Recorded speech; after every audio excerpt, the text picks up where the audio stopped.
European Union and US and their talks because they have formalised their trade truce. Well, that's good to know. Putting words to last month's handshake agreement between Donald Trump and the Commission President Ursula von der Leyen.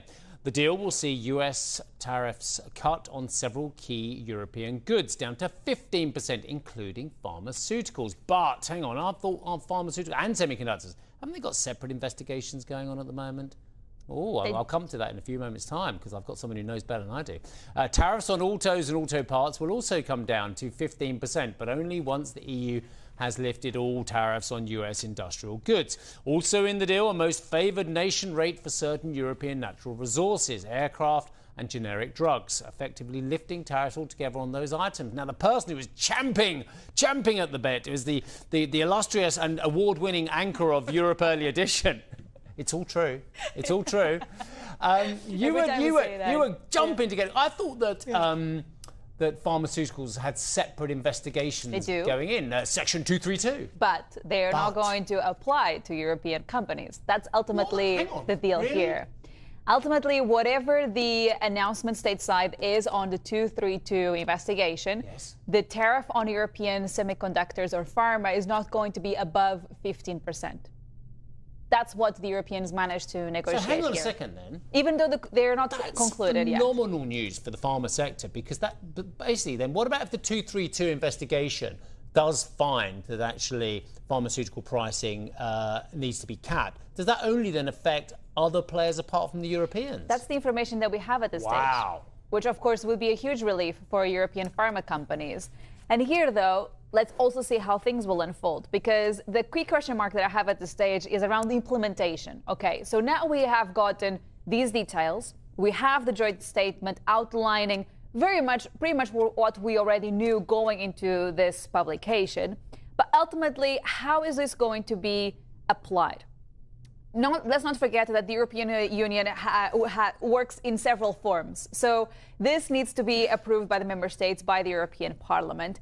The European Commission has said yesterday that this approval is going to be done as quickly as possible to make sure that this relief and this certainty ultimately will be provided to European companies as soon as possible. But without that, none of these tariffs are actually implemented as of yet. Now, another sector that is important to monitor here, of course, is what is happening when it comes to car makers. Here's what Maroš Šefčovič had to say yesterday at a press conference. The 15% cap does not come on top of existing most favored nation tariffs. Instead, it includes them. Where existing tariffs are already 15% or higher, no additional tariff will apply. Another important clarification there for Maroš Šefčovič when it comes to tariffs on cars. But ultimately, when I was reading this joint statement, the only really new detail that I came across was what the European Commission was saying in terms of regulation. So we knew that the Americans had raised a lot of concerns about the Digital Service Act and the other regulations that the EU has. The confirmation in the joint statement says that when it comes to the Digital Services Act or any sort of digital regulation, there are no changes. There has been no discussion with the United States in terms of putting any sort of different legislative work here. On top of that, the one I noticed there's been a bit of a change from the European Union perspective is on CBAM. This is a green-related tax policy that the EU has.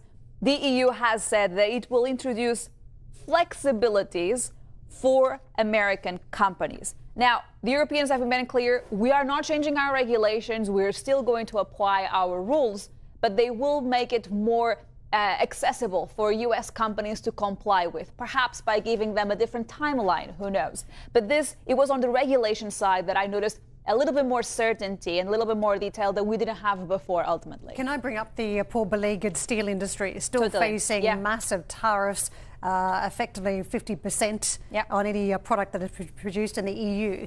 There's also some separate deal, some separate conversation that, look, there could be a future tariff rate quota for the EU, and the view is here that there could be some sort of ring fencing of domestic markets if overcapacity is an issue from China. So maybe some hope dangling there for steel? Maybe, yes. But ultimately, this is also another area where this deal didn't cover, and we don't have, therefore, detail in terms of what tariffs will be applied, if they will manage to actually reduce them. But indeed, you are correct in saying that the Europeans did say, and they did confirm, that they agreed with the United States to cooperate on ring fencing. And of course, that rings bells in terms of, okay, trying to protect what's going on here from a Chinese perspective. But ultimately, that is it. That is the only thing that the European Union managed to negotiate when it came to steel and aluminium tariffs, for now, of course. It feels as though the Europeans have to see a whole heap of Chinese dumping of steel here and have to moan about it before there's any movement to ring fence this with help from the Americans. And other products, too. Yeah.